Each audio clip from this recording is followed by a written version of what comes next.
And now it is my distinct honor and privilege. Ladies and gentlemen, please join me in welcoming the President of Argentina, His Excellency Javier Milei.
Before we begin with President Milei's remarks, I want to close my introduction just as I had the privilege of offering a blessing to President Trump on his inauguration. I would like to offer a blessing to you, Mr. President, in the sacred language of our Torah. Yivarecha Adonai v'yishmerecha. May the Almighty bless you and protect you. Ya'er Adonai panav elecha v'chuneka. May He illuminate your path with wisdom and grant you grace in the eyes of those you lead. Yisa Adonai panav elecha v'yasem lecha shalom. May He lift you with strength and clarity, grant you with peace, so that your leadership brings stability, prosperity, and moral purpose to your nation and to the world. Ladies and gentlemen, His Excellency Javier Milei.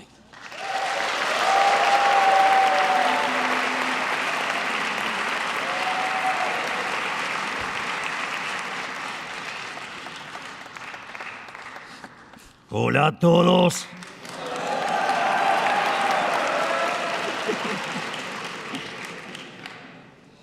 Bueno, en primer lugar deseo dar las gracias por haberme invitado y por tener el privilegio de estar frente a todos ustedes para dar esta conferencia.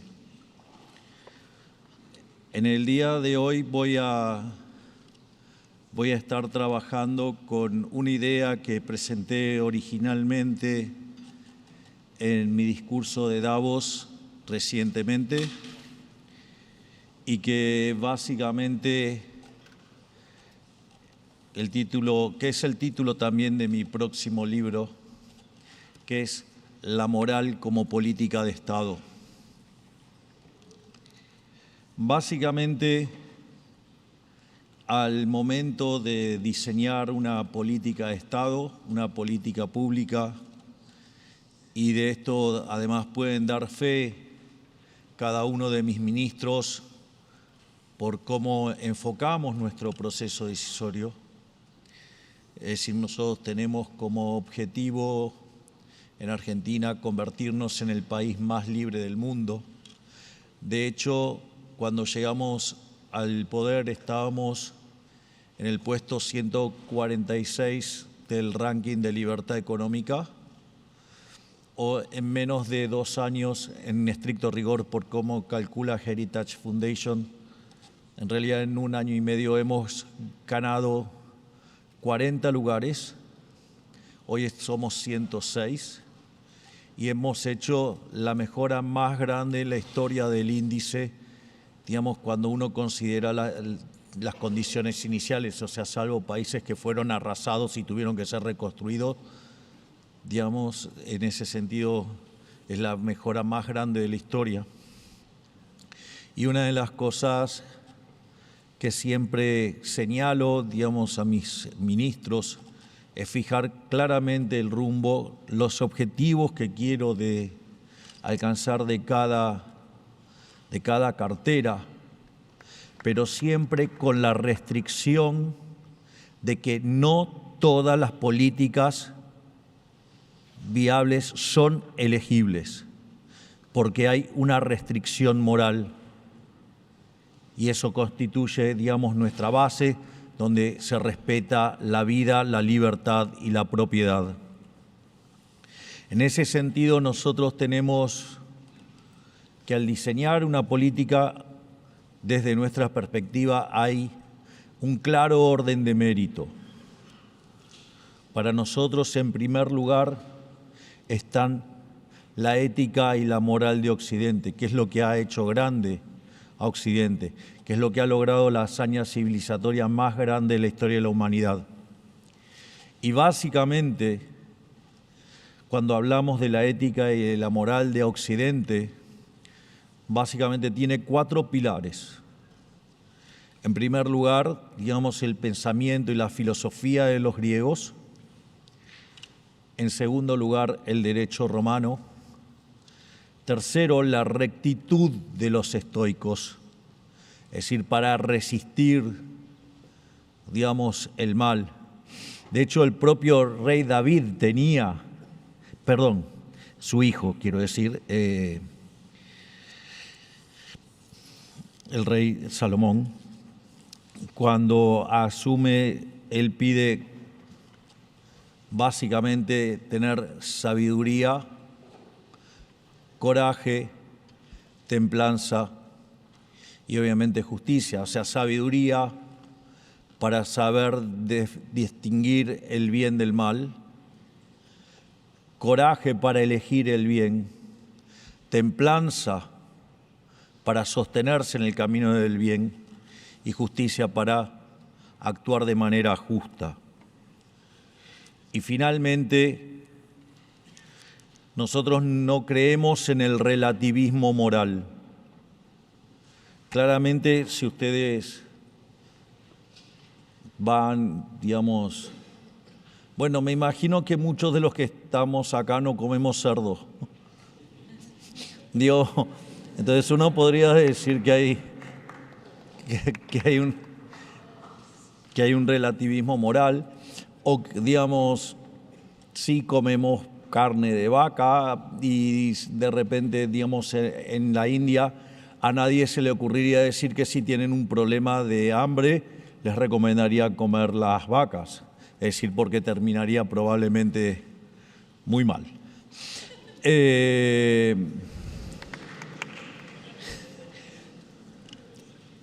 Entonces hay una idea a veces de que los valores morales son relativos. Es decir, en algunas cosas puede ser entendido eso o entendible. Pero hay un conjunto de valores que no son negociables. Es decir,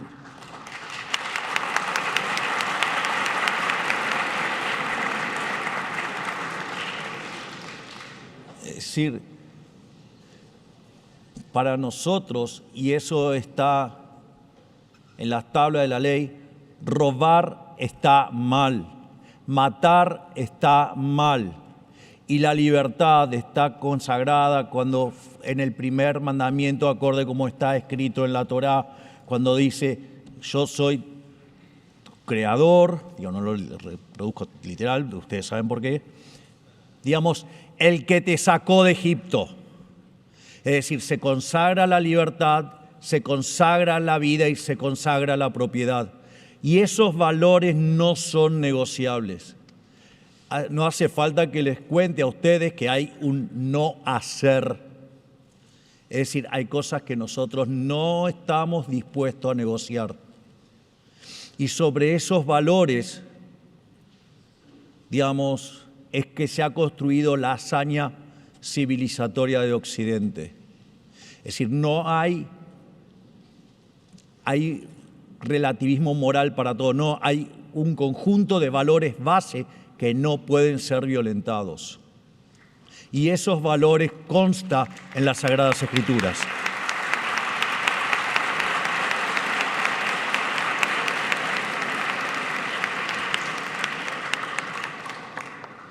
Un segundo nivel de análisis, esto es una suerte de orden de mérito, es decir, primero están los valores éticos y morales. La segunda categoría es la eficiencia económica. Y la eficiencia económica, ustedes la pueden mirar de manera estática o de manera dinámica. En términos estáticos está, digo, claramente el concepto del óptimo de Pareto, digo, con el cual vengo enojado hace tiempo. Y hay una forma alternativa de presentar el óptimo de Pareto, que es el modo en que lo ha hecho Hans Hermann Hoppe. Digo que a pesar de todo lo que me ha insultado y todas las cosas que me ha dicho, que probablemente algunas de ellas sean ciertas, pero digamos, al margen de eso, bueno, digamos, a Hoppe le molesta que yo sea un fuerte defensor de Israel. Y yo, digamos, sinceramente me siento orgulloso de ser el presidente más sionista del mundo.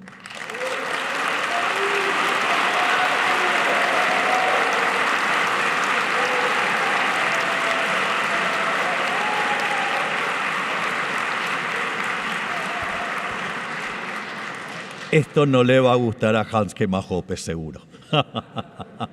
A Walter Block sí. Dicho esto,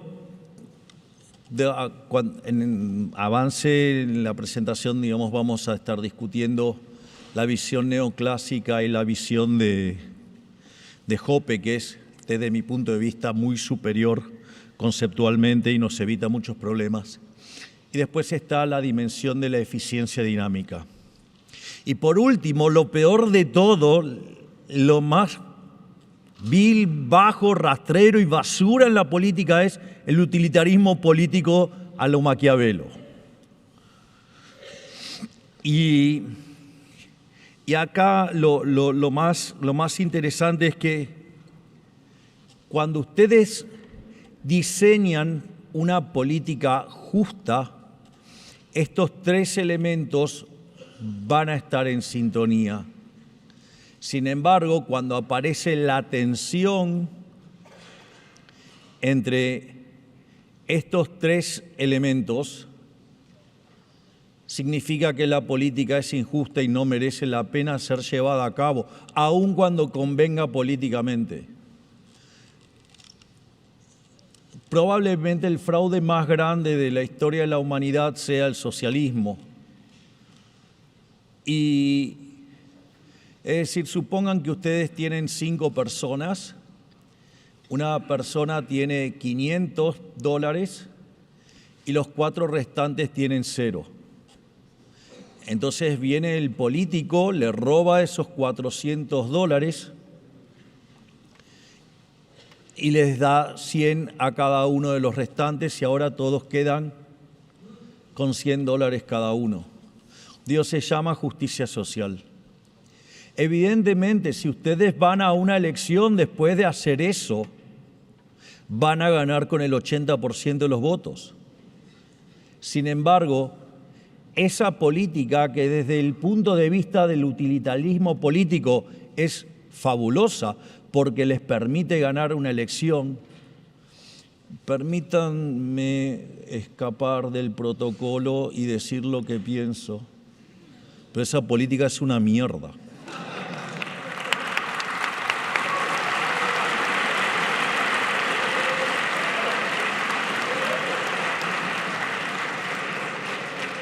Y digo esto porque es profundamente injusta. Les puede servir para ganar votos, pero es injusta. Es injusta porque implica tratar desigualmente frente a la ley a cada una de estas 5 personas. Ustedes eligieron quién eran los ganadores y quién eran los perdedores por una mera cuestión electoral. Pero no solo eso. Digo, nosotros tenemos un mandamiento que dice que no robarás. Y quitarle el dinero por la fuerza a una persona es un robo. Es decir, puede ser legal, pero no es legítimo. Sí, lo puedo hacer por ley, pero eso no lo hace legítimo, sigue siendo injusto. Y hay un conflicto entre lo que es legal y es legítimo, y por ende, aun cuando lo hiciera por ley, sigue siendo ilegítimo, y por ende no nos debería sorprender que aquellos países que tengan actitudes como esta, que implica además violentar el derecho de propiedad, los países que hacen eso se hunden. Se hunden porque están violentando principios morales. Cuando ustedes van en contra de los valores morales, no es gratis. Por eso, digamos, es tan interesante el concepto de eficiencia dinámica del profesor Huerta de Soto, porque inexorablemente ustedes de hacer estas cosas van a pagar los costos. Es decir, entonces en algún momento van a tener que corregir. Digo, Argentina llevaba abrazando ideas socialistas por más de 100 años. Estábamos camino a ser Cuba con una escala intermedia en Venezuela. De haber sido el país más rico del mundo, nos estaban convirtiendo en un país miserable. Bueno, digamos, tener el primer presidente liberal libertario, no solo de la Argentina, sino del mundo, no podía ocurrir en condiciones normales de presión y temperatura. En ese sentido, lo que voy a hacer a lo largo de esta charla, que además tiene partes en común con lo que fue mi discurso en Davos, es justamente demostrar que el sistema capitalista de libre empresa es justo, que es eficiente y que además es dinámicamente eficiente, y que uno tiene que mantenerse en estos valores de manera estoica porque el negocio para el político era la justicia social. Y esto uno no lo hace, no lo debería ni siquiera hacer porque es malo por la consecuencia dinámica o porque es ineficiente la asignación de recursos. No lo tiene que hacer porque es injusto, aun cuando eso vaya en contra del utilitarismo político que le permitiera ganar una elección. Hay que hacer lo que es justo. Y cuando ustedes obran de manera justa, aparecen milagros. Y es que ustedes pueden hacer un ajuste del 30% del gasto público en términos reales en un mes y aún así después ir a un proceso electoral y ganar las elecciones por escándalo. Sea nuestro caso.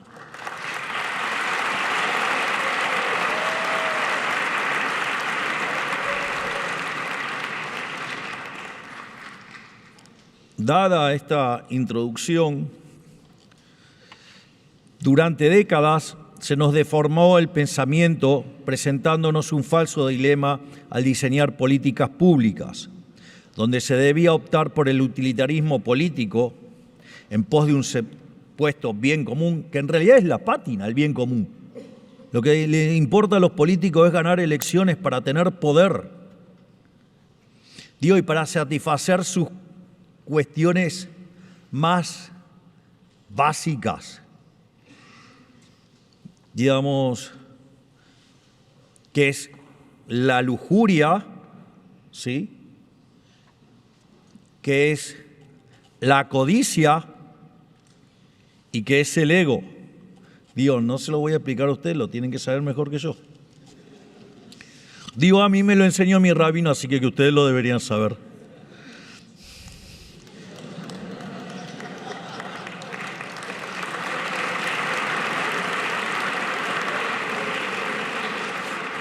De hecho, de ver tantos participantes con kippah, me arrepentí de no traer uno de mis kippahs, que encima, digamos, tiene mi nombre en hebreo.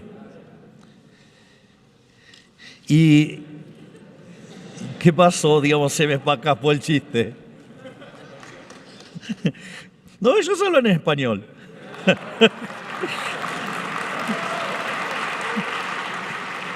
No le echemos la culpa, digamos, al idioma de que mis oídos no trabajen al 100.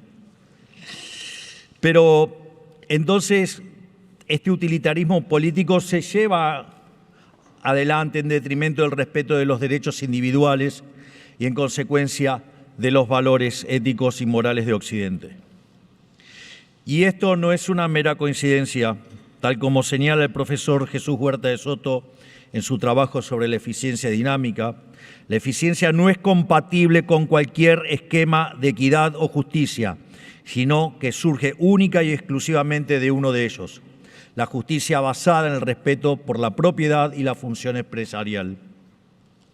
Por eso, lo justo no puede ser ineficiente, ni lo eficiente injusto, porque justicia y eficiencia son dos caras de la misma moneda. Sin lugar a dudas, quien anticipó esta situación con mayor claridad fue Murray Newton Rothbard. Para él, la maximización de la utilidad económica por parte de una autoridad centralizada es una tarea imposible. Los políticos no pueden jamás conocer los deseos no solo presentes, sino sobre todo futuros de su población. Por eso, lo único que se puede hacer desde el Estado para maximizar la eficiencia es proveer el marco jurídico para que los individuos se intercambien entre sí sin miedo a la violencia de sus vecinos. Qué significativa está la frase, la violencia de los vecinos. Solo los principios morales que subyacen a la ley, pero vamos a ganar. Solo los principios morales que subyacen a la ley pueden servir como guía para maximizar la eficiencia en el tiempo. Y no hace falta aclarar que suscribo a esta visión desde mi rol de presidente de la gran nación argentina.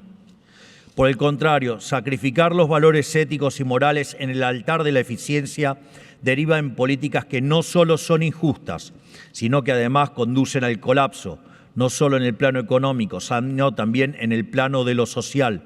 Es lo que ocurrió, ocurre y ocurrirá siempre con el populismo bajo sus distintos pelajes. Ya lo vimos desenvolverse hasta sus últimas consecuencias en los fascismos y socialismos del siglo XX, el socialismo del siglo XXI, y que en el siglo XX produjeron un tendal de muertos más grande de la historia de la humanidad. Esas políticas eran la piel de cordero del lobo socialista. arropado de modo elegante para engañar a almas nobles llenas de buenas intenciones, pero que conducen inevitablemente a la catástrofe. Y por esto mismo me paro aquí ante ustedes para decirles que hoy, más que nunca, frente a la decadencia y degradación ética y moral que atraviesa Occidente, es necesario volver a impulsar las ideas de la libertad. Sin embargo, a diferencia del modo en que se encaró en el pasado desde un enfoque utilitarista, hoy la defensa del sistema capitalista de libre empresa debe estar basada en su virtud ética y moral. Tal como señala Israel Kirzner, los socialistas de hoy no niegan la superioridad del capitalismo en lo productivo, lo cuestionan por injusto. Por ello, no basta que el sistema sea más productivo, ya que si su base fuera injusta, el capitalismo no merecería ser defendido. Esta era una gran diferencia entre el planteo que hacía Mises, que era plenamente utilitarista, y que su defensa, del capitalismo era porque funcionaba, y eso difiere sustancialmente a la posición de Ayn Rand, a la posición de Rothbard y a la posición de Israel Kirzner. Si el sistema fuera injusto, no vale la pena defenderlo. Nosotros defendemos al sistema capitalista de libre empresa esencialmente porque es un sistema justo.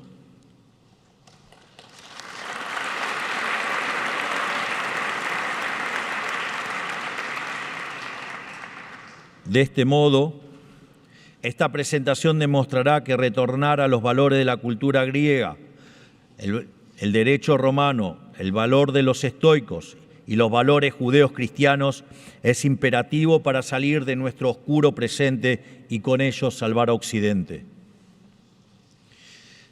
En este apartado ahora lo que voy a hacer es probar que el sistema capitalista de libre empresa es justo. O sea, este es el core de lo que voy a hacer en esta parte.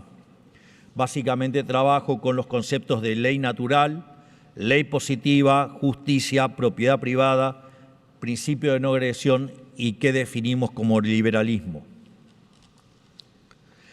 Gran parte de los conflictos humanos surgen cuando el derecho natural y el derecho positivo colisionan.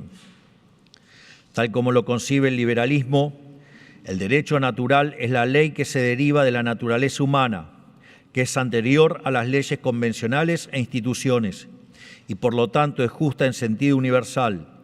Es intrínseca a la esencia del hombre y por lo tanto inmodificable e inmutable. Por otra parte, el derecho positivo es el que redactan los hombres para gobernar a sus pueblos. El sistema constitucional liberal es el único sistema jurídico que concibe el derecho positivo en función de imitar lo mejor posible el derecho natural, y aquí radica su superioridad moral.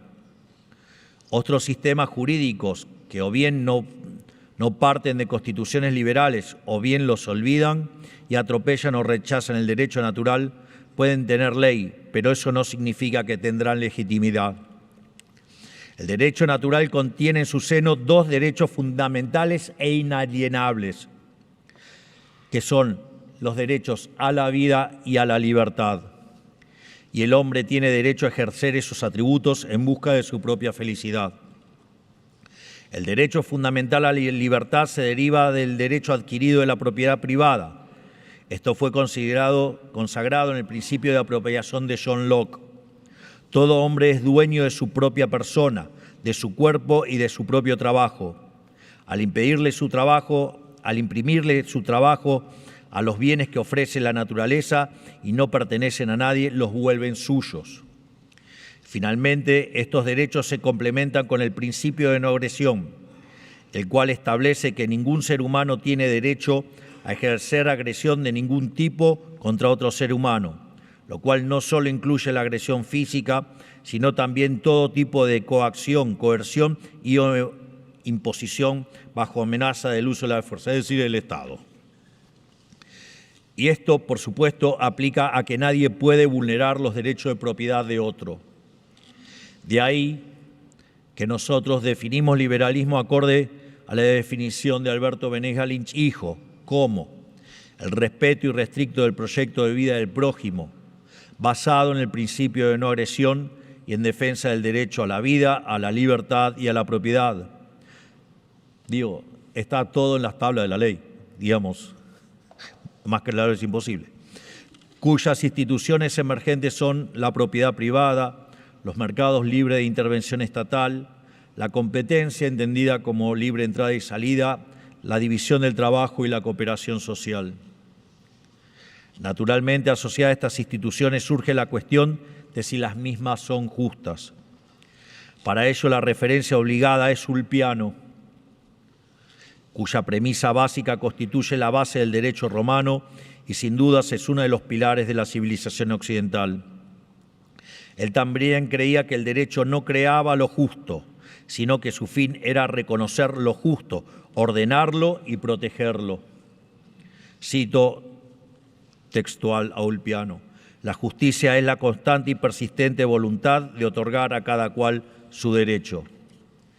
Sin embargo, la sentencia de Ulpiano no se quedó ahí, sino que a continuación añadió que los principios del derecho constan en vivir de modo honesto, sin causar daño a nadie y dando a cada cual lo que es suyo, o sea, el principio de no agresión.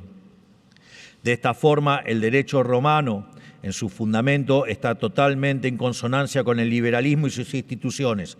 Ambos son justos, si entendemos por justicia asegurar el derecho natural.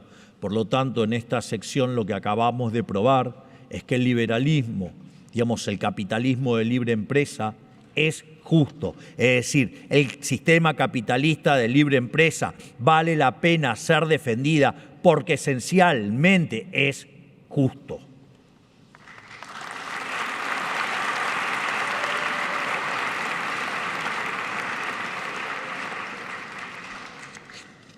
En esta parte voy a estar abordando la ética de la propiedad privada y la eficiencia. En aquel discurso que di en Davos, reproduje literalmente 2 párrafos que son de Hans Gemma Hoppe y que mediante el uso de la lógica él demuestra que a su vez apalancados sobre el principio de apropiación originaria de Locke y el principio de no agresión, esos elementos conjugados derivan en una asignación que es eficiente. En la terminología neoclásica uno lo llamaría óptimo de Pareto. Sin embargo, la forma en la cual es diseñado es fundamental. Aquellos que estudien economía, digamos, habrán aprendido lo que es el primer teorema de la economía de bienestar, el segundo teorema de la economía de bienestar. O sea, el primer teorema de la economía del bienestar dice que todo equilibrio competitivo o bajo competencia perfecta es óptimo de Pareto, o sea, es eficiente. Y el segundo dice una cosa verdaderamente aberrante, y es que, digamos, la optimalidad es independiente de la distribución, lo cual verdaderamente es tremendamente aberrante, porque si eso fuera cierto, sería lo mismo, digamos, tener propiedad privada al full, o sea, capitalismo de libre empresa pleno, que tener socialismo, digamos, y hasta comunismo, y el resultado sería independientemente de la propiedad. Y la evidencia empírica dice que eso es falso. Algo, digamos, que ya había sido demostrado por Ludwig von Mises allá por la década del 20 en su obra sobre socialismo, y que decía que el problema del sistema socialista era que no podía hacer cálculo económico. Si ustedes no pueden hacer, y ustedes, para que haya precios, es decir, y poder tener cálculo económico, requiere de que exista propiedad privada. Si yo voy a vender este aparato a él, como no es mío, se lo puedo vender a cualquier precio. O si yo tuviera que comprar algo y el dinero es robado, no me importaría. Es decir, si no hay propiedad privada, no hay sistema de precios. Y cuando no hay sistema de precios, el sistema queda a la deriva. En un sistema socialista donde no hay precios, ¿por qué no hago las rutas de cristal o de oro? ¿Por qué las hago? Porque soy tan miserable de hacerla de asfalto. Si lucen tan bien si fueran de cristal, digamos, si fueran de oro. No las hago, digamos, porque tengo una idea de valor. Es decir, tengo noción de valor y tengo noción de precio. Y consecuentemente hago cálculo económico y me doy cuenta que sería un disparate hacerlas de cristal o hacerlas de oro. Entonces, en ese sentido, cuando ustedes no tienen propiedad privada, no tienen precio, por ende no pueden hacer cálculo económico, y el sistema de precios tiene la función de transmitir señales al sistema, que además hace que los agentes se coordinen en términos de oferentes y demandantes, y cuando la oferta y la demanda no coinciden, se manifiesta en un movimiento de los precios. Entonces, cuando ustedes no tienen propiedad privada, eso no funciona. Por eso, cuando aparece la intervención del Estado, la señal del precio empieza a estar distorsionada. Es como una suerte de ruido. Imagínense que ahora, mientras que yo le estoy dando la conferencia y ustedes la están siguiendo por estos auriculares, empieza a haber ruido. No es que ustedes no me van a entender porque no están aptos para entender una charla de esto, sino que no lo hacen porque hay ruido. Bueno, eso es lo que hace el Estado en la economía, distorsiona la señal de precios. Cuando llegan al comunismo, que es cero de propiedad privada, la distorsión es total y el sistema se derrumba. Entonces, primer punto, digamos, tiremos a la basura el segundo teorema del bienestar porque es una tontería. Bueno, ahora me la voy a agarrar con el óptimo de Pareto. El óptimo de Pareto, básicamente, supongamos que yo tengo una asignación de recursos original y que yo puedo hacer una mejora tal que mejora algún agente o varios agentes sin perjudicar a nadie. Entonces, si uno así hiciera esto, tendría lo que se define una mejora paretiana. Cuando todas estas oportunidades de mejoras paretianas se agotan, ustedes entonces ahora se encuentran en un óptimo de Pareto. Pero básicamente la idea del óptimo de Pareto, en alguna idea, digamos, también trataba de probar o de dar un entorno, digamos, a la idea de la mano de invisible de Adam Smith, que cada uno guiado por su propio interés conduce al bienestar general. Digo, idea que si bien la plasmó con fuerza en su segundo libro, Adam Smith, que es Investigación sobre la naturaleza y la causa de las riquezas de las naciones, ya tenía sus primeras bases en su libro anterior, digamos que era la teoría de los sentimientos morales. Pero entonces la idea es mostrar que el equilibrio competitivo es eficiente, o si ustedes quieren, un óptimo de Pareto. Esta motivación, cuando luego de los desastres causados por John Maynard Keynes y el daño que le causó a la teoría económica,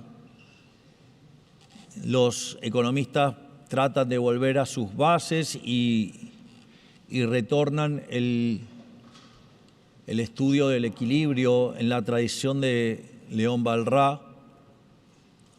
Básicamente, Cuando ustedes estudian el equilibrio, se estudia si el equilibrio existe, si es único y si es estable. La existencia del equilibrio, básicamente, digamos, para que exista, ustedes tienen que aplicar algún teorema de punto fijo. Los dos teoremas de punto fijo más conocidos son el de Brouwer, que es para funciones punto-punto, digamos, o digamos, si ustedes tienen aplicaciones punto conjunto, digamos, se llaman correspondencia. Entonces, pero un teorema de punto fijo no es más que la generalización del teorema del valor medio, que muchos deben conocer porque se estudian en cálculo.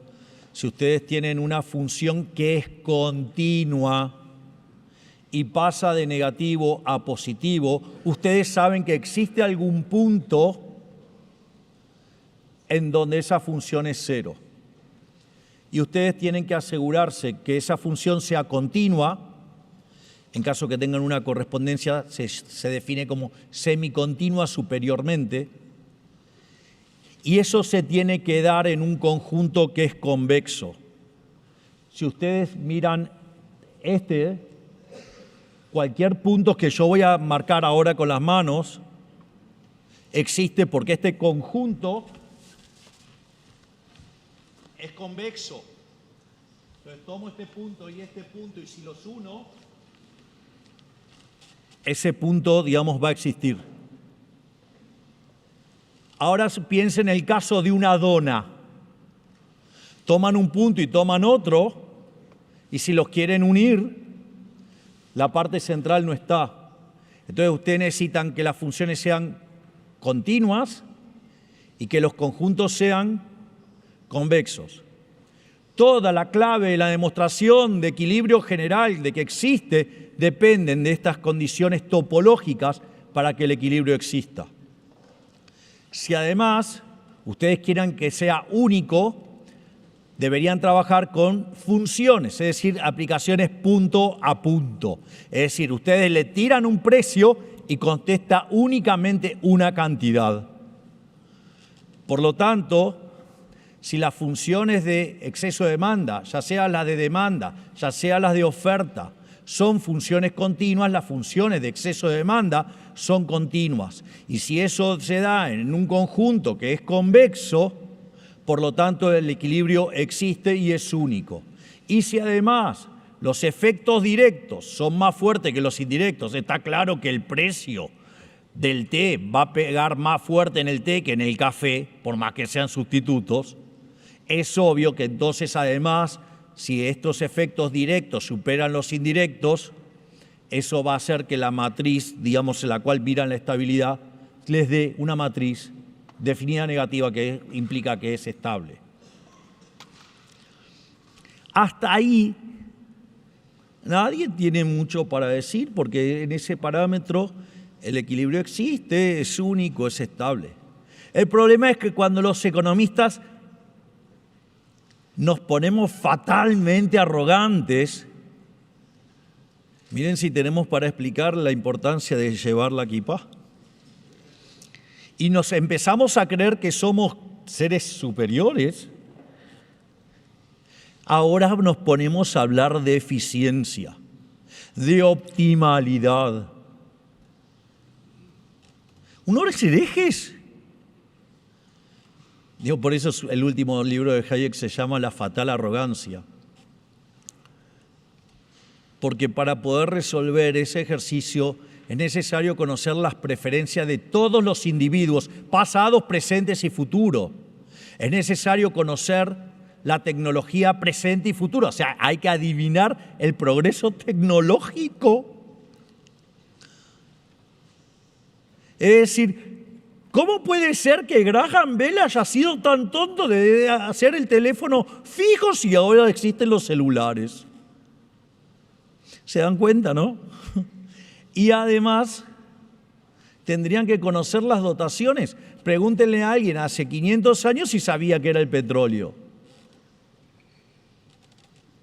Es decir, entonces, Ustedes para resolver ese equilibrio deberían ser omniscientes, omnipresentes y omnipotentes. Es decir, deberían ser Dios. Y está claro que no lo somos. Y les voy a decir algo. Y si hay alguna clase de ser humano que difiere más de ese ideal, son los políticos.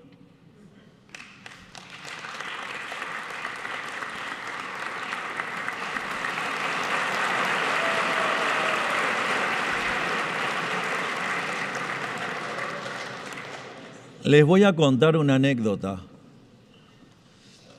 Yo cuando empecé en política, digamos, siempre tuve este discurso tan antiestado y antipolítica.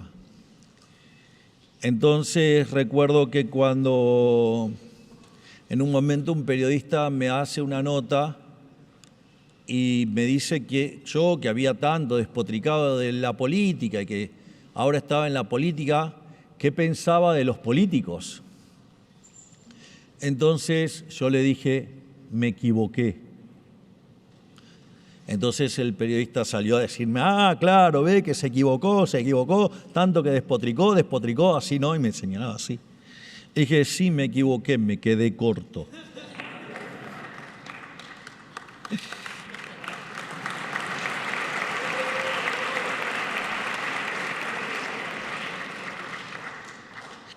Entonces, cuando a los economistas nos agarró ese ataque de fatal arrogancia, empezamos a querer determinar qué era óptimo y qué no. Eso implica que las funciones de demanda y las funciones de oferta deben derivarse de ejercicios de optimización. Entonces, si las funciones de demanda derivan de la maximización de la utilidad sujeta a la restricción de presupuesto, y de ahí derivan las funciones de demanda. Y si ustedes, digamos, después derivan las funciones de oferta desde la maximización del beneficio sujeto a una restricción tecnológica, donde además de derivar la oferta de ese bien, van a derivar la demanda de insumos, y en el caso de los consumidores van a derivar las funciones de demanda de bienes y la oferta de factores. Como esas funciones además son continuas y se dan en un conjunto que es convexo, ahora no solo que el equilibrio existe, es único, es estable, pero además es óptimo. Hasta ahí, digamos, ya es bastante arrogante, pero la teníamos que empeorar más. Y es la idea de los fallos de mercado.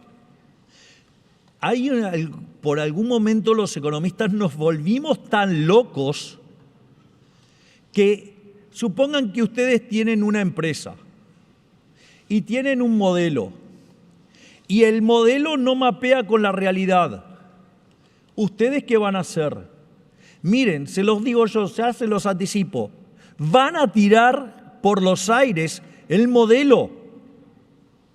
Porque si pierden plata, le van a volar la cabeza al analista. Es decir, en la vida real, si el modelo no mapea con la realidad, no se enojan con la realidad, hacen un modelo nuevo. Los economistas, cuando la realidad no mapea con el modelo, ¿qué hacemos? Lo llamamos fallo de mercado. Es decir, no está mal el modelo, está mal la realidad. Y todo en pos del óptimo de Pareto. Es decir, seguramente no puedan conseguir el SD porque se lo tomaron todos los economistas. Digo, no se puede estar más delirante.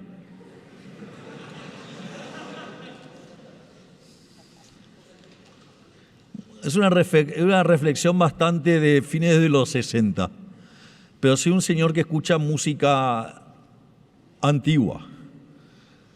Digo, es más, en eso de que me gusta la música de hace muchos años, no solo me gustan los Rolling Stones y los Beatles, sino que además, digamos, después me puse a Reloaded, escuché Elvis y después terminé escuchando ópera. Así que alguien que escucha música, entiendan que es un chiste propio de una persona que escucha música del siglo XIX. Entonces, eso hace, digamos, los fallos de mercado es una situación donde el equilibrio que ustedes observan no mapea con lo que definen como equilibrio óptimo. Y eso les da al policy maker la atribución de intervenir un mercado. Entonces, cuando supongan que aparece una empresa a competir en el mercado de celulares y crea un celular mucho mejor que el resto de sus competidores, que es de mejor calidad y de menor precio, y todos sus competidores van a la quiebra, no va a faltar el político que los va a querer regular por monopolio, siendo que ese hombre es un héroe. Sin embargo, esa situación, digamos, ¿cómo llaman a ese fallo de mercado a los economistas? Lo llaman no convexidades. Es decir, porque la función de producción muestra rendimientos crecientes. Ahora, entonces, como consecuencia de ello, como entonces ahora eso no mapea con el óptimo, porque no es la estructura matemática, no es la que yo definí como óptima, entonces como consecuencia de esto, ahora regulo. Ahora, pero si voy a regular, estoy destrozando el derecho de propiedad. Cuando ustedes miran la historia de la humanidad y miran lo que se llama el palo de hockey, que son la materialización de los rendimientos crecientes, donde gracias al capitalismo en libre empresa, la pobreza extrema pasó de 95% a 5% en un mundo que multiplicó por 10 la población. ¿Cómo me van a decir que son malos? Es decir, el problema no es la realidad, el problema es la teoría económica. Y si ustedes regulan los monopolios, matan los rendimientos crecientes, como hacen en Europa, y saben que matan el crecimiento económico. Ustedes sobreregulan la economía y matan el crecimiento económico. Por lo tanto, esa forma de trabajar el problema de la eficiencia de los economistas deriva en una aberración que mata el crecimiento económico, es decir, mata la idea de Adam Smith de la fábrica de alfileres. Todo porque no le cerraba matemáticamente. Eso también es otra historia. ¿Qué es lo bueno de lo que ha hecho Hans Hermann Hoppe? Lo bueno de Hans Hermann Hoppe que ha derivado la eficiencia, es decir, la optimalidad, utilizando la lógica de la propiedad privada y el principio de no agresión. Por ende, nos desliga del problema de la estructura topológica y no tenemos que andar llamando como idiotas que la realidad está equivocada y el modelo nuestro tiene razón. Por ende, voy a replicar tal cual lo que escribió Hoppe, porque me parece una obra de arte, pese a que Hoppe me insulte. Pero es una obra de arte. Es como si, no sé, Dalí me insultara, pero digo, la obra de Dalí es maravillosa. Estoy igual. Dice, entonces, ya probamos entonces que las instituciones propuestas por el liberalismo que están a la base del capitalismo de libre empresa son justas, o sea que es lo que dice en la sección anterior. Ahora es el momento de probar que además el capitalismo de libre empresa es eficiente. Para ello, permítame parafrasear a Hans Hermann Hoppe. Romper con las relaciones de propiedad en favor de los desposeídos no es gratuito. Trastoca los incentivos y, en consecuencia, implica que habrá menos apropiación originaria, más redistribución de lo existente, menos cuidado por los beneficios presentes y menos intercambios mutuamente ventajosos. Cuando la propiedad la detenta quien desarrolla un bien y no quien hace su último uso, entonces el incentivo está puesto en su conservación. A su vez, como lo que defiende la ley es la integridad física de la propiedad y no el valor de la misma, entonces la responsabilidad del sostén del valor de los bienes está puesta en el propietario. Desviarse de estos principios implica desordenar los incentivos. Es decir, fíjense que al ponerse en el tapete arriba del principio de apropiación de Locke, es decir, que el que descubre algo es dueño de eso, ¿sí? Y en el principio de no agresión. O sea, y que el dueño es el que se lo apropia originariamente. Imagínense que se lo apropiara el que viene después. ¿Alguien se pensó ese ejercicio? Digo, es lo que pasa en el socialismo. Alguien produce y después viene alguien y se lo apropia, ¿no? Vean la aberración que ocurre con eso. Piensen ahora, llévenlo al extremo. Llegan ustedes, están como Adán. Caminan por la naturaleza. La pregunta es, ¿hay bienes que ustedes podrían apropiarse para qué?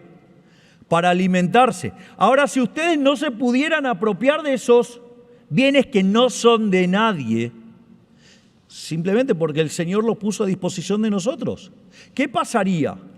Que ustedes tuvieran que pedirle permiso a las generaciones futuras para apropiarse de esos bienes. Y no la próxima, sino la que le sigue y la que le sigue y la que le sigue. ¿Cuál es la consecuencia? No podrían alimentarse, por ende se mueren. Por eso, digamos, siempre el socialismo trae muerte. Y si llevan esas ideas al extremo, la gente se muere de hambre. Si no, miren lo que pasó en Rusia cuando lo implementaron. Entonces, lo interesante de esta demostración es que ustedes llegan a la optimalidad básicamente por una cuestión lógica. Entonces, ahora no necesitan hablar ni de fallo de mercado ni nada por el estilo. Es decir, supongan lo siguiente, vamos con el caso de las externalidades. Ustedes tienen externalidades negativas, externalidades positivas. Entonces, cuando ustedes tienen una externalidad negativa, como no pagan los costos, entonces, ¿qué es lo que pasa? Producen demasiado esa externalidad. Y cuando es una externalidad positiva, algo que nos gustaría que haya de mucho más, producen suficientemente poco. ¿Por qué? Porque no se pueden apropiar del beneficio. ¿Cuál es la solución de esta gente? Digo, crear como una suerte de bienes públicos forzadamente para que haya más de ese bien. Ahora, el punto es, ese policy maker tan fatalmente arrogante que cree que tiene que haber más, ¿cómo va a financiar ese bien? Porque, digamos, todavía no estamos en el paraíso. Por lo tanto, digamos, alguien va a tener que pagar eso. Y si lo tengo que pagar, ¿cómo? ¿Con qué lo voy a pagar? Es decir, cobrando impuestos. Es decir, robando. Porque los impuestos son un robo. Nadie paga voluntariamente los impuestos. Lo pagan a punta de pistola, lo pagan contra coerción y contra coacción, porque si no los pagan van presos.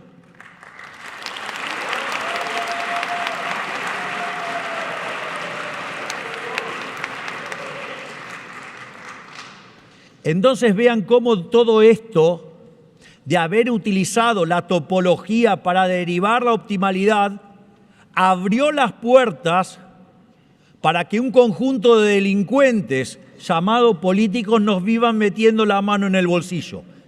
Por eso digo que yo soy el topo adentro del Estado. Por eso bajé el gasto público en un mes 30%. Solamente hay 5 casos en la historia moderna de la humanidad así. 4 venían de una guerra. O sea que antes nunca había pasado algo así. ¿Por qué? Porque cuando ustedes reducen el tamaño del Estado, son menos impuestos y por ende les devuelven la libertad. Dicho esto,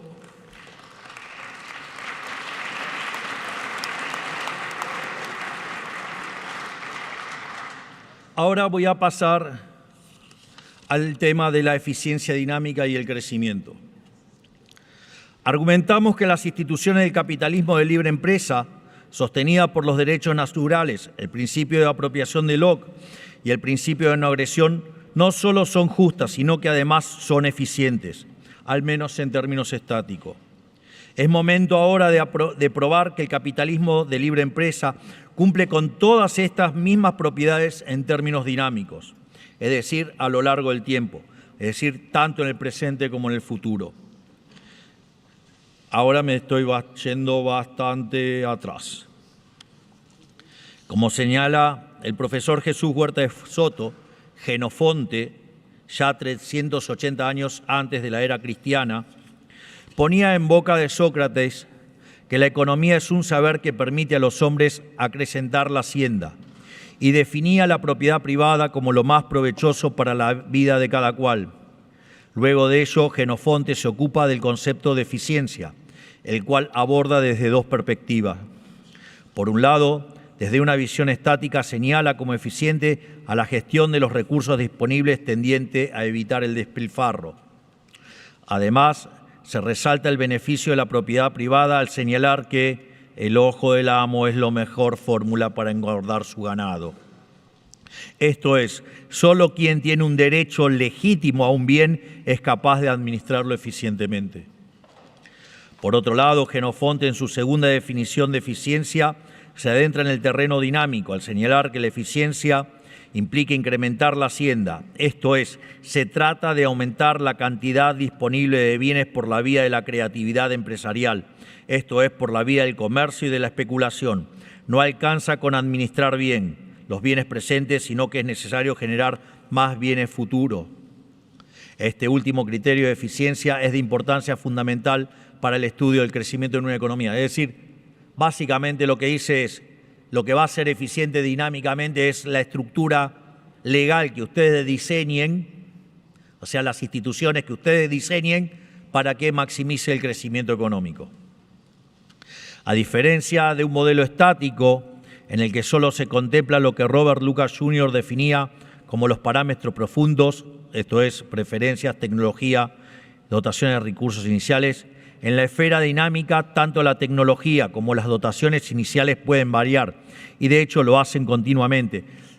Es importante, cuando ustedes estudian equilibrio general, una economía se define por las preferencias, se define por la tecnología y por las dotaciones. ¿Por qué, digamos, no estoy incluyendo la propiedad privada o los beneficios? Porque hay segundo teorema del bienestar. Como nosotros no creemos, ahora ponemos además la propiedad. Pero vean qué fuerte lo que plantea esta visión. Porque dice, ojo que la tecnología se mueve.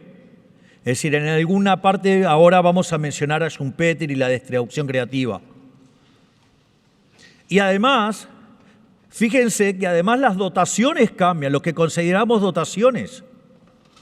Entonces, es muy importante ver cómo se incorpora la dimensión de la propiedad y ahora se considera que la tecnología es incierta y además las dotaciones cambiantes. Es decir, vean cómo se les va moviendo toda la estructura analítica.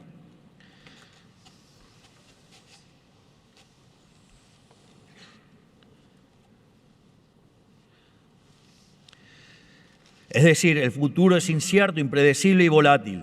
Determinar a priori desde una autoridad central cuál es el sendero óptimo de crecimiento en ese marco es imposible. Incrementar la hacienda requiere que el propietario legítimo evalúe por sí mismo la evolución de los factores y se haga responsable de sus decisiones al respecto. Sin responsabilidad, producto de la propiedad, no hay eficiencia posible. O sea que la distribución y la producción no son factores independientes, sino inversamente proporcionales en términos dinámicos. Pensar que un sistema productivo es independiente de la distribución de los recursos que genera es pensar que un sistema productivo es independientemente del derecho de propiedad de sus participantes. Es decir, estoy dando duro al segundo teorema del bienestar. Como hemos visto, solo la responsabilidad por el cuidado de lo propio es capaz de asegurar la eficiencia. Y cuando se rompe con esa responsabilidad, al negarle al productor los frutos de su trabajo, se rompe tarde o temprano con la eficiencia del sistema. Digo, cuando Adán y Eva fueron expulsados del paraíso, se le dijo, ganarás el pan con el sudor de tu frente. No que vas a vivir con el pan del sudor ganado, digamos, de la frente ajena. Haber negado esto les costó al mundo en última instancia la vida de 150 millones de seres humanos, al tiempo que aquellos que lograron sobrevivir al terror lo hicieron en la más absurda pobreza. Entonces ahora voy a hablar de crecimiento y función empresarial. Acorde a lo señalado y en línea con la segunda línea de análisis de Genofonte respecto a la eficiencia dinámica, la teoría económica ha identificado 4 fuentes de progreso económico. En primer lugar, tenemos la división del trabajo. Esto fue ejemplificado por Adam Smith con la fábrica de alfileres, o sea, los rendimientos crecientes. En el fondo se trata de un mecanismo por el cual se generan ganancias de productividad que se manifiestan como rendimientos crecientes. Si bien su límite está delimitado por el tamaño del mercado, el tamaño del mismo se ve afectado positivamente por ello, en un proceso de retroalimentación. Esta es una idea, digamos, que a inicio del siglo XX fue complemento de lo planteado que había planteado Adam Smith por un economista que se llamaba Allen Young. Vale la pena aclarar también que este proceso virtuoso no es infinito. Esto es la demostración que hicimos en el paper con Demian Reidel, ya que el límite choca con la dotación de recursos de una economía. Es decir, ya hay un límite humano que son las personas disponen de 24 horas por día. Si yo les ofrezco un trabajo, le digo, miren, ustedes van a tener un trabajo en el cual a lo largo de un año les voy a pagar $100 millones. ¿Quién acepta? ¿Todos? Bueno, este trabajo requiere que trabajen 24 horas por día durante los 365 días del año. ¿Cuántos lo agarran ahora?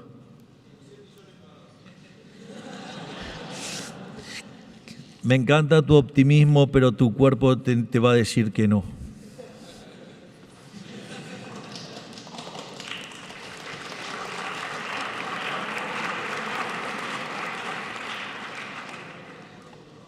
Segundo, la acumulación de capital, tanto físico como humano. Respecto al capital físico es crucial la interacción entre ahorro e inversión, poniendo de manifiesto el rol fundamental del mercado de capitales y el sistema financiero para lograr a cabo dicha intermediación. Por el lado del capital humano, el foco no debe limitarse al plano educativo, sino que también debe considerarse el desarrollo de capacidades cognitivas. Esto aplica desde el nacimiento del ser humano, su alimentación y la salud, elementos base para poder acceder a la educación y al mercado de trabajo al momento de la adultez. Eso, digamos, para los liberales está sustentado en un trabajo de Ayn Rand que se llama La ética de la emergencia. En tercer lugar, tenemos el progreso tecnológico, el cual significa poder producir una mayor cantidad de bienes con la misma cantidad de recursos, o producir lo mismo empleando una menor cantidad de insumos.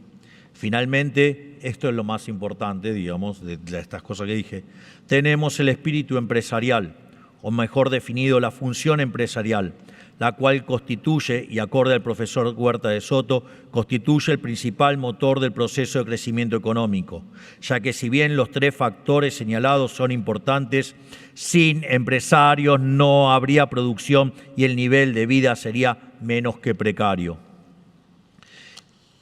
Entonces, básicamente, digo, para no saturarlos,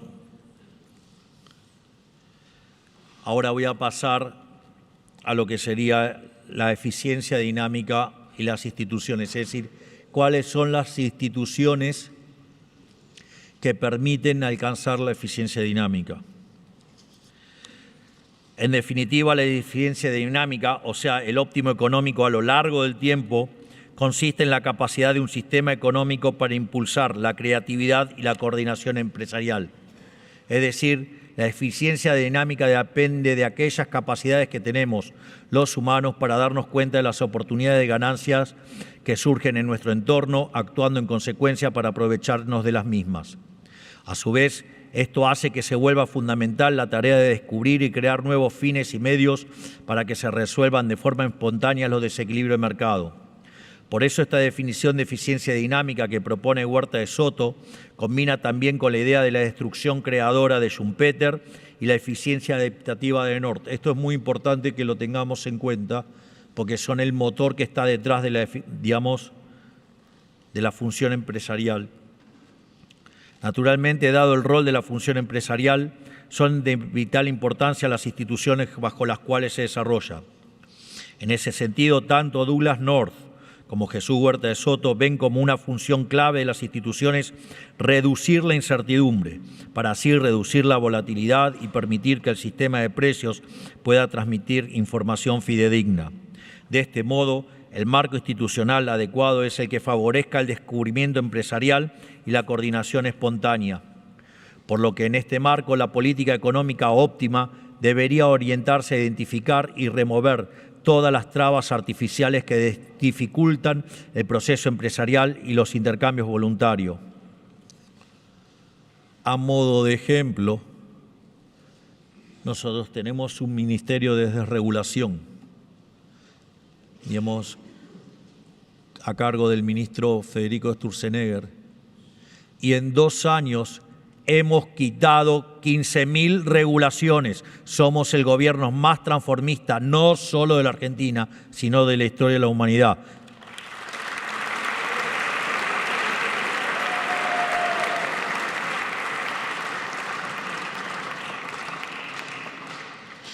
Sin embargo, dada la influencia determinante de las instituciones en el progreso económico, ello nos dirige la mirada a la importancia de la ética. Aquellas sociedades cuyas instituciones adhieran a valores morales y principios éticos más sólidos y, por tanto, favorezcan el libre desarrollo de la función empresarial, serán más eficientes y con ellos disfrutarán de una mayor prosperidad. Si no, miren cómo ha cambiado Israel desde que empezó a abrazar las ideas de la libertad desde los años 80. Ética y eficiencia dinámica ahora. Ahora bien, el profesor Huerta de Soto nos agrega algo más. Además del respeto al derecho a la vida, la libertad y la propiedad, existen también principios de la moral que influyen decisivamente en la eficiencia dinámica. El primero de ellos es el ser dueños del fruto de nuestro tiempo, que no es otra cosa que el fruto de nuestro esfuerzo. Esto da lugar a valores como la disciplina, la constancia, la responsabilidad, controlar los impulsos, mantener la estabilidad y el compromiso familiar, los cuales inciden directamente en la capacidad de una sociedad para sostener procesos de creatividad y coordinación intertemporal. No hace falta ser teólogos para identificar que estos valores están en el centro de nuestras Sagradas Escrituras y de toda la tradición judeo-cristiana en general. Por eso ustedes me van a ver citar recurrentemente a la Torá, ¿sí? Al Tanaj, y también, a las Sagradas Escrituras y a la Biblia.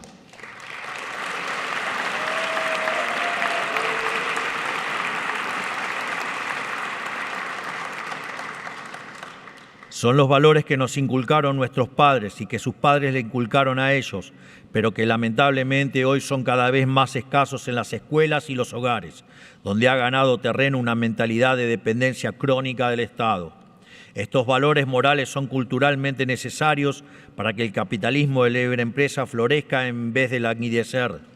Si desaparecen, el sistema se degenera. Si no, miren lo que está pasando en algunas partes del planeta. Pero su transición no ocurre sola. Depende de instituciones sociales como la familia, la religión y la tradición cultural. Por el contrario, la envidia, el facilismo, el ventajismo y el resentimiento sustentan la idea de ser dueño del tiempo ajeno para utilizarlo según nuestra propia voluntad. Si los valores judíos cristianos han sido una fuente inagotable de progreso, los antivalores de la izquierda terminan en el otro extremo: pobreza, miseria, subdesarrollo y asesinato. Habiendo probado que el sistema capitalista de libre empresa es justo, que es eficiente en términos estáticos y que además el planteo, digamos, construido desde la lógica es superior al de utilizado por la escuela neoclásica y que además es dinámicamente eficiente. Hemos probado que la forma de diseñar políticas económicas guiadas por los valores judeocristianos no solo son justas, sino que además son eficientes y además, como si todo esto fuera poco, además tienen utilitarismo político porque favorecen a la gran mayoría de la población. En la parte siguiente tengo una serie, digamos, de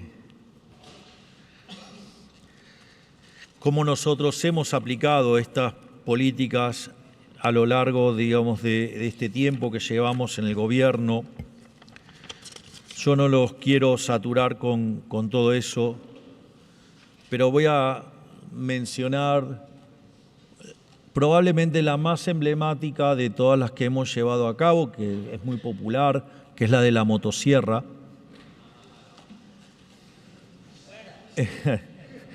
Afuera es parte, digamos, de la motosierra. Afuera es básicamente el hecho de que nosotros hemos reducido la cantidad de ministerios a la mitad, los cargos políticos en un 40%, hemos echado 65.000 empleados públicos y hemos dado de baja un gran número de contratos que no tenían ninguna contraprestación más que favores de políticos y de, digamos, cosas que no beneficiaban a nadie más que a los políticos. Nosotros cuando llegamos al gobierno, Argentina tenía un déficit fiscal en el Tesoro de 5 puntos del PBI, un déficit en el Banco Central de 10 puntos del PBI, o sea, teníamos un déficit fiscal consolidado de 15 puntos del PBI. La inflación viajaba al 1,5% diario y, digamos, si hubiera mantenido esa tendencia, Argentina hubiera terminado teniendo una inflación del 17.000%. A la luz de la historia argentina, donde de las 22 crisis que tuvo a lo largo del siglo XX e inicio del siglo XXI, 22 crisis, 20 tuvieron origen en desequilibrio fiscal, el cual podía ser grande o, mejor dicho, en otros casos, obscenamente grande. Por lo tanto, la primera forma de cortar la emisión monetaria era cortar con el déficit fiscal, ya que Argentina no tenía acceso a los mercados como para financiarlo. Ahora, al momento de decidir cortar el déficit fiscal, ahí entra en juego la moral. Es decir, la forma en la cual nosotros hicimos el ajuste fiscal y por qué lo hicimos tiene una base moral. Porque si yo tengo déficit fiscal, una forma de hacerlo es tomando deuda. Supongan que dentro de un rato a mí se me ocurriera o recién viniera de estar paseando por Nueva York, haber pasado por todos los negocios y los más caros de todo, haber derrochado un montón de plata. Ahora no me dan las cuentas y digo, ahora esta fiesta la pagan ustedes. ¿Qué les parecería? ¡Vamos! Me tienen que insultar porque es injusto.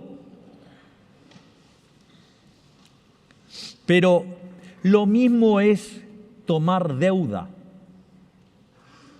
La deuda es inmoral ¿Por qué? Porque son impuestos futuros. Y es que la fiesta de la generación presente la paguen nuestros hijos, la paguen nuestros nietos, gente que no vota o gente que ni siquiera nació.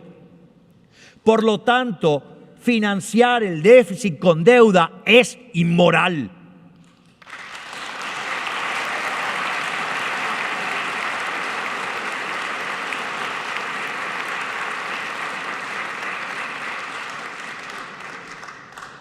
Y de hecho, desde que nosotros llegamos al gobierno, la deuda bajó en un 10%, o sea, de 500.000 millones de dólares pasó a 450.000 millones de dólares.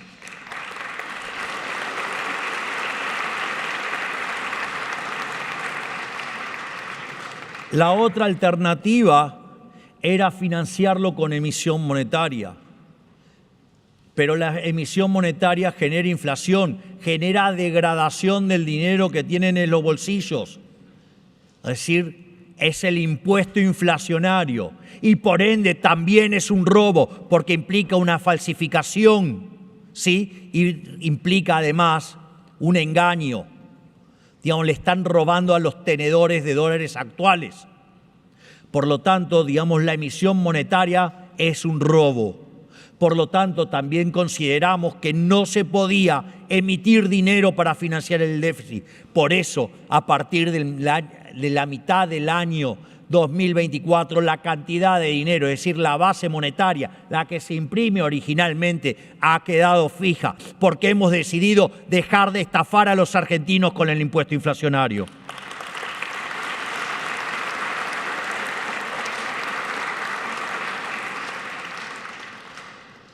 Entonces, no me puedo endeudar, no puedo emitir.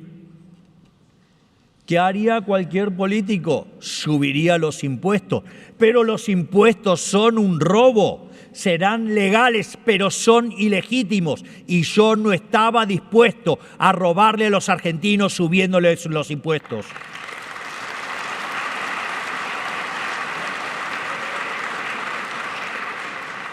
Por lo tanto, la única vía de arreglarlo era quitarle los recursos al ladrón de recursos. Era hacer justicia y devolverle el dinero a los contribuyentes. Y por ende el ajuste se hizo todo sobre el gasto público. Y el ajuste que hicimos fue tan grande que no solo nos permitió eliminar el déficit fiscal de 5 puntos del PBI, sino que además pudimos bajar impuestos y devolverle el dinero a los argentinos por 2,5 puntos más. Es decir, le hemos devuelto a los argentinos entre el ajuste fiscal, digamos, la devolución de impuestos y haber arreglado la hoja de balance del Banco Central, 15% del PBI. Es decir, que le estamos devolviendo a los argentinos de bien 90.000 millones de dólares por año.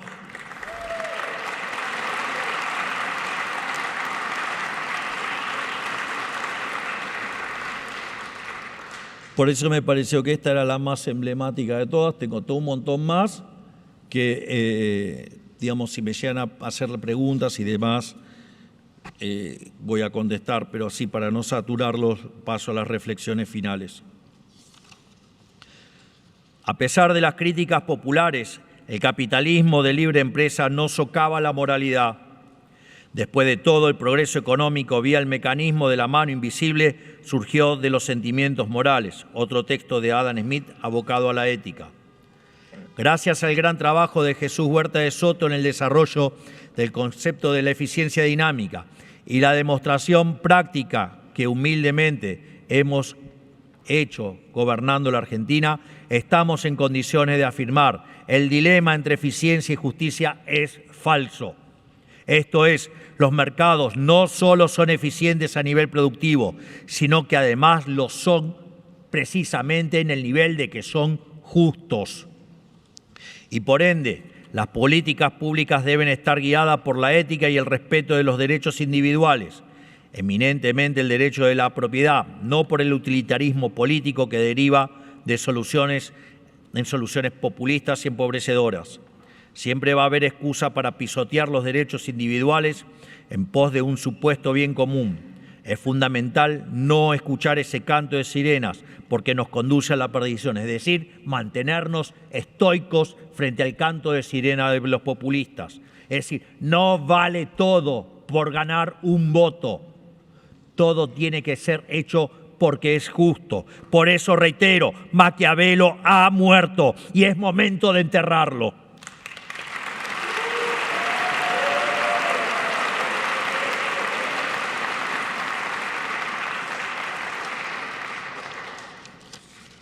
Por lo tanto, en este sentido,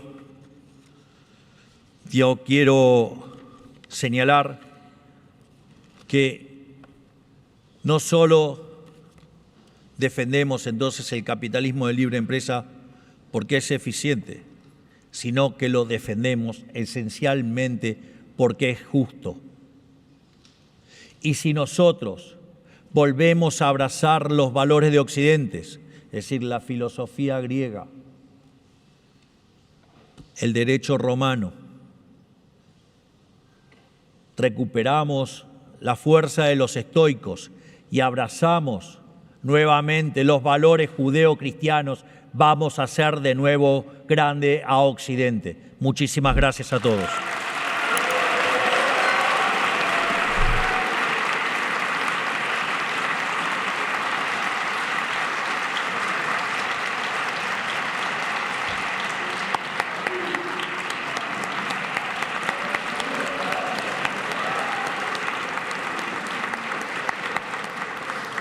Thank you so much, Mr. President.